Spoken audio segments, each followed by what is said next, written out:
Hello and welcome to RBN Special. Today, we're joined by one of Nigeria's leading technology entrepreneurs, Osayi Izedonmwen.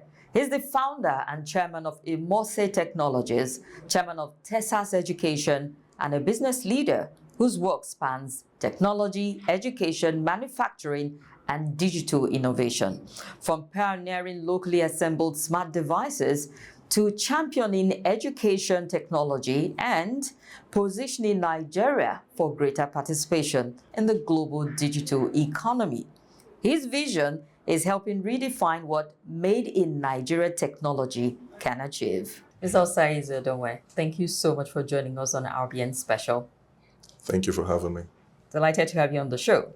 Imose Technologies is one of the leading indigenous tech brands in Nigeria. Now, at a time when the country is heavy on importing our tech brands, what convinced you that manufacturing locally is possible? And what's been like the journey in terms of the challenges that you've had to surmount? Thank you very much for that question. Nigeria cannot be a digitally connected country that is moving into the 21st century with confidence without local indigenous hardware production. We recognize that gap, and for us, being engineers who were trained in Nigeria, who believe in the Nigerian dream, it was completely unacceptable to see a situation where there really wasn't a local indigenous hardware technology company that was focused on fixing that gap. And given our background, we knew that this wasn't rocket science. We knew it could be done, despite the challenging environment. And speaking to the challenges, we are of the firm belief that the challenges present in Nigeria also present the biggest opportunities, because the gaps that are prevalent today may have been resolved in other more advanced climes. But in Nigeria, those gaps are still there, and it presents significant growth opportunities for entrepreneurs who are very committed to creating value. And that's why we decided to step in. And so far, the journey has been interesting. We've had to learn, relearn, and unlearn to build the kind of capacity that's required to compete. Because we're not looking for handouts. We're looking to compete. We are an open economy in Nigeria, so we do compete with international brands. And by the grace of God, we've been able to sustain the business for over 10 years. And today, I think our presence is becoming even better. And, we're delivering more value across a range of products and to various kind of customers. That's good to know. But walk us through, when you talked about the challenge, it's sometimes good to get a picture for those who are even dreaming it to dabble in. What's the difficult part in getting into manufacturing tech, electronics in Nigeria? I mean, there are a couple. I think first and foremost is brand acceptance. Naturally, as a new brand, particularly as a Nigerian brand, people are going to be a bit hesitant to accept your product. And the reason is not far-fetched. For our entire lives, we've had to use foreign products. Imported stuff. So when you see a new brand with a Nigerian name, Imose, the first question is, who are these guys? What do they do? Where are they? So the most important thing is building the critical blocks, the critical building blocks that will drive brand acceptance. We're very intentional about it. We opened up after-sales service centers across the country because we wanted to build confidence in our customers that when you buy our devices, if there's a challenge, there's a 1-year warranty. If there's an after-sale issue, walk down the road, there's an Imose service station to support you. Those were critical building blocks that took time and consistency and a lot of intentionality. And that's just one. Government policies as well. Sometimes have not been favorable. We live in a country today where across the bureaucracy and government, we're still importing hundreds of thousands of laptops, tablets, right? In other climes, be it China, be in the US, the bureaucracy is actively committed to supporting local indigenous producers because they know that as they scale in volume, they can do a lot of backward integration, create jobs, and also build your capacity and will ultimately enhance their quality, which will lead to higher acceptance. So these things sometimes can present challenges, but once you're committed, like we are, we just have to keep forging ahead. Now, as a player in the industry, and given the fact that Nigeria has the largest, digital, would I put it that way, tech population in Africa. Absolutely. What would you advise the government in terms of investment in this sector to ensure that we become more of a manufacturing hub, not just in the continent, but with our population, we should be able to do more? You see, I'm a firm believer in copying what works.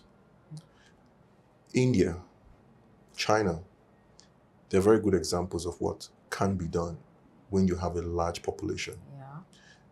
What government needs to do is build the runway and let the tech players build the plane to fly.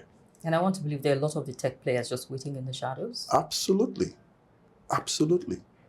And these things are not far-fetched. One, you've got to create a conducive environment. For example, we have been a beneficiary of the Bank of Industry support, which is great, right? How many more players like myself can access Bank of Industry funding? We need to make that easy, accessible. We also need to look at the kind of rates, the kind of concessionary rates we give out to these tech companies so they can grow. Because the world is a global village. So even in Nigeria, they're having to compete with far more entrenched international players that are getting a lot of state support from their own home countries. So the playing field is not level. And it would be naive on our part to think that we're playing in an even game. It's not even, right? So the government has to be intentional. Also in terms of the procurement laws, I know today there's a new push by the government to encourage Buy Nigeria, the renewed Hope Nigeria First policy. That's great. It's a policy. How are we implementing it? How is the BPP driving the adherence to that policy across the entire bureaucracy? Imagine a world where from elections to population census to everything we do in this country that requires devices at scale, we are getting them from locally manufactured sources like Imose. Imagine the multiplier effect that would have. But most importantly, imagine what it does for job creations. Imagine what it does for technology transfer. Because as those businesses scale, ultimately, we build an army of technology-enabled workforce that can help this country scale. We're already in information, we're going into the AI age. Oh, yeah. How are we going to power that if we don't have the devices? AI is not going to exist in the sky, right? It's going to exist in our phones, in our computers. We've got to have the digital footprint and the scale to make that work. And it starts by building local capacity in a very intentional and deliberate manner. Yeah. Talking about AI, how do you see it shaping things the next decade? Or even less, because things are moving so rapidly right now. Exactly. 2 seconds in and you find there's something, a new software, a new app, a new something that just makes life a lot easier. Absolutely. Well, I don't see AI as a threat. Okay. I see AI as a force multiplier. And the countries, the businesses, the organizations that realize the potential, develop themselves to acquire that potential and use it as a force multiplier are the countries and organizations that are going to win. AI is not going to take our jobs. AI is going to force us to reskill and retool ourselves. I'll give you an example. 30 years ago, you probably walked into any ministry or any establishment. They had heaps and heaps and heaps of hard copy files. Right? Excel and other, word processors, computers came around. Did we have to fire all the people that were handling those files? No. What it simply did was helped us become more efficient. enhanced our accuracy, we had to reskill ourselves. We had to retool the workforce to move from hard copy files to getting on the computer. Now, for folks who are not yet AI literate, in 10 years' time, they are almost going to look like folks 40 years ago who could not use a computer. So there's nothing to be scared about. We've got to latch onto it, make it work for us, right? It simply means that the level of efficiency you can get from the workforce can be significantly higher. But for folks who don't change, well, you know what they say, if you don't evolve, you go extinct. Absolutely, just like the dinosaurs. And China seems to be one step ahead, because even in their education curricula, they're adding AI into it. It means everybody needs to... They recognize what's coming. Oh, yeah. It's got to be part of the curriculum. You can't ignore it, right? Because at the end of the day, a lot of the basic learning capabilities that humans pride themselves on, AI is going to be doing all of that in seconds. So we've created a force multiplier. We've got to embrace it, use it to enhance our own capacity to do work, because there are going to be several layers of work that will require human intervention. And at the end of the day, if we don't get to that layer locally, guess what? There's going to be another round of colonial wave. This time a tech one. And it's going to be much worse because the tech one will not require boundaries, will not require physical interaction. Oh, yeah. And that's the worst kind of colonial mentality you want to have. So we've got a lot of work to do. Indeed, indeed. Talking about work, Imose, you secured a mobile virtual network operator, MVNO license, signaling a move, beyond device into telecom. Yes. I'm curious to find out, tell us the gap you're trying to fill there, and what should Nigerians expect from the next phase of the company? That's a very exciting part of our growth, right? We've always believed that the future of telecoms is to provide a complete solution to the end user. Because at the end of the day, when you buy a SIM card, you don't buy the SIM card to put it in your pocket. You put it in a device. Oh, yeah. You want to access the internet. You want to make calls to your loved ones. And we believe that we are the nexus where we can bring all of these capabilities together. We've been making devices for Nigerians now for 10 years. We understand the indigenous adaptations that work in Nigeria. We understand why it's important to have a large battery on a certain kind of phone. Now, we also understand what it's like to interact on those devices. With the MVNO license that we've acquired, we can now give Nigerians a complete solution where they can acquire our phones. It will come with our SIM cards. And then we're also getting a bit interesting in terms of the financing. You don't necessarily need to have all of the money to acquire our devices. We're putting in a buy now, pay later structure where with equal monthly installments, you can pay for your devices over 3 months, 6 months, or even a year. So that way, we're really lowering the affordability hurdle so that anyone can have a smart device. Anyone can have a device. Anyone can be connected. Because in the digital age, not being connected, Oh, yeah. it's being left out of a whole new world that's evolving. AI, all of the interesting things that could happen. So for us, it's a strong commitment as Nigerians to really make telco services, connectivity, digital awareness, even education through our education technology platforms. We want to make it super affordable. So the MVNO for us is an enabler to deliver on this commitment. Indeed, indeed. I mean, you think the world that we live in now, everyone should remember early 2000 when we get stories of, before we got to the millennium, and they will talk about neighboring countries like Ghana and tell you that even the market woman has a telephone before we got to the smartphones. And I thought it was ridiculous, but we're here now, and then we're looking at how you're using technology for order to use. So it's a good thing that Imose is looking into that. Absolutely. Talking about Imose, what does it mean? Am I pronouncing it right? So it's Imose. Imose. Yes, the E is almost spelled like an A. Imose. And Imose really stands for beauty Beauty. in Benin. You know, I come from Benin City. I'm very proud of my hometown and the language, you know. When you think about it, a lot of our local dialects are dying off. And it's shame Another it's area shame on us. It's shame on Who us. knows? You might come up with something in the near future to address that. But we have. So we have Already? an education technology company Fantastic. that's part of the group. It's called TSAS Education. Oh, TISA, yeah. Oh yes. And on the TSAS app, we have 8 Nigerian languages. Benin is there, Igbo is there, Yoruba is there. We actually teach, you know, young learners how to communicate in their local dialect. And what we've done is to utilize audiovisual tools. We've brought in the best and the brightest tutors, you know, and infused all of those videos with animations to really drive engagement.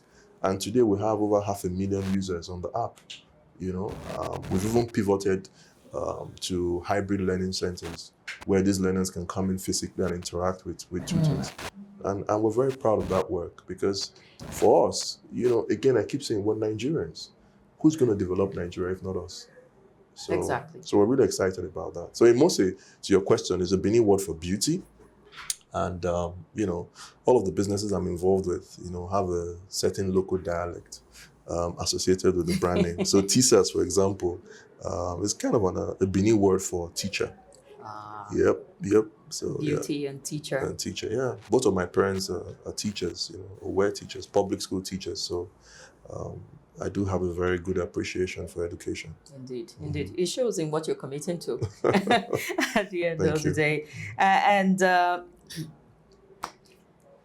Looking at, I know you don't have a crystal ball, but the next 10 years, how would you rate, say, success? What would it look like? Not just for Imose, not just for TSAS, but for, you know, technology generally in Nigeria. What would you say would describe success? 10 years that Nigeria has hit some sort of jackpot there. So for me, it's digital inclusion. Because I know what happens when a society is digitally enabled. And like I said earlier on, we don't need to look any further. All you've got to do is look at India, right? When you put smart devices in the hands of young people at scale, magic will happen. You don't even have to work it. It will happen. Yeah. Just look at what has happened over the last 10 years. That would give you some insight into what could happen in the next 10 years. Today, young people rarely go to the market from the comfort of their home, particularly in metropolitan cities like Lagos. They order all their food from the comfort of their phones. Thanks to COVID. Exactly. I discovered something new. But the digital platforms needed to be on some kind of gateway to make that happen. Okay. The devices had to be available. The network had to be available. Those are critical enablers. Now, for us to become a fully digital enabled society, those enablers need to thrive. Devices need to become affordable. Data needs to become super affordable. The quality of service on the network needs to be really, really good.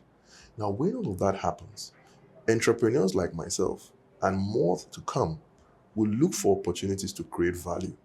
And in that value, the future becomes a much better place to live in. It's much more comfortable. So like I said, from the comfort of your house today, you can order anything you want to eat. You can order anything you want to wear. In doing that, you're creating significant economic activity for somebody elsewhere. And through that connectedness, that digital inclusion, there's a significant economic multiplier. So for me, success is driving digital inclusion because we've got to leapfrog the physical and structural challenges that we have. We're never going to build our infrastructure at the pace that will catch up with the developed world in 10 years. But we can leapfrog. We don't have the money to do the physical stuff.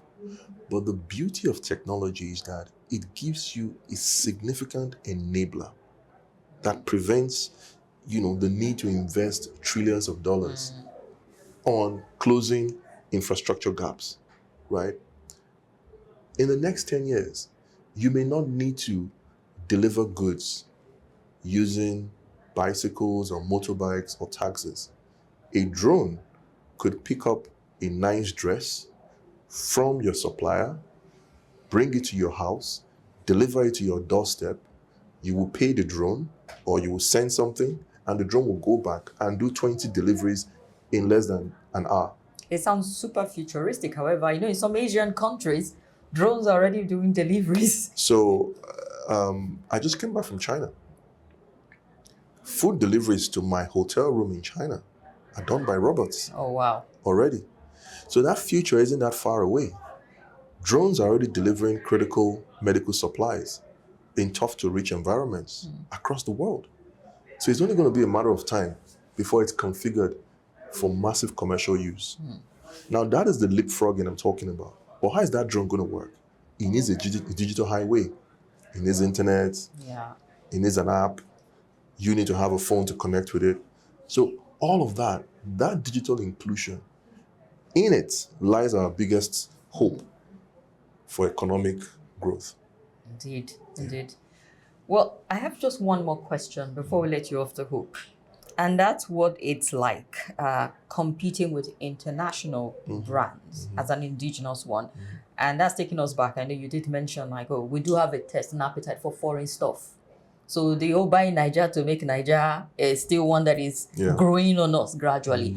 But for someone who is involved directly in it, what's the limitation? What's the challenge more like competing, if there's any, competing with international brand, established brand? I mean, what's being done to convince Nigerians to say, hey, this is for us, and it matches? Yeah. So I think ultimately, in a capitalist environment, value always wins. Value. It's all about value. For us at Imose and any of our businesses, we're not looking for handouts. We're not looking for special favors, but we're looking for a level playing field. Unfortunately, a lot of the companies we compete against, they come with a lot of state sponsorship, with a lot of state support, with a lot of state subsidy. And that is the truth, right? Now, working in Nigeria alone, given the limitations and the constraints around power, human capital, what have you, that already raises your cost of production. So if there isn't a counterbalancing force to reduce those impediments, then you're going against an inclined plane. So if your competitor is coming from a country where the roads are smooth, power is available, he doesn't need to retrain his staff when he hires them. He can get a guy from university and put him in a job and he can deliver immediately. All those are structural benefits that I don't have.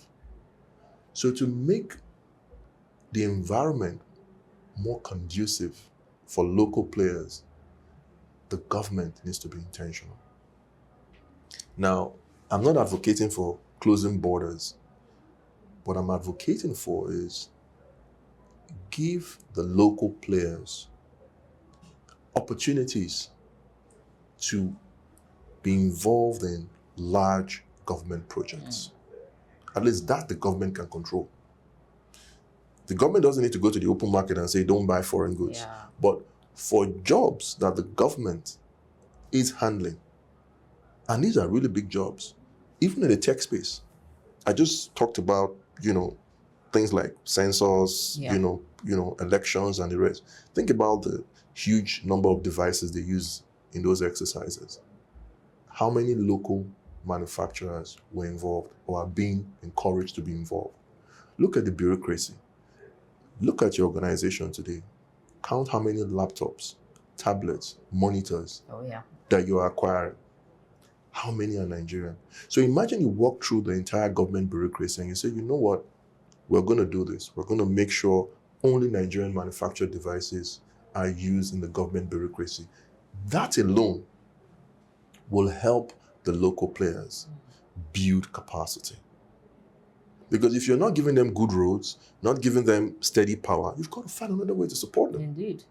But leaving them all alone and say, okay, go survive, it's a death sentence. Well, we know like countries like China investing heavily to Absolutely. ensuring that you find their product in your market a whole lot cheaper Absolutely. than what is produced. And back home, they give their companies pride of place. Yeah. Apple cannot win a government contract in China. It's impossible. Indeed. It's impossible. All right, so a lot rests on the government. Yeah.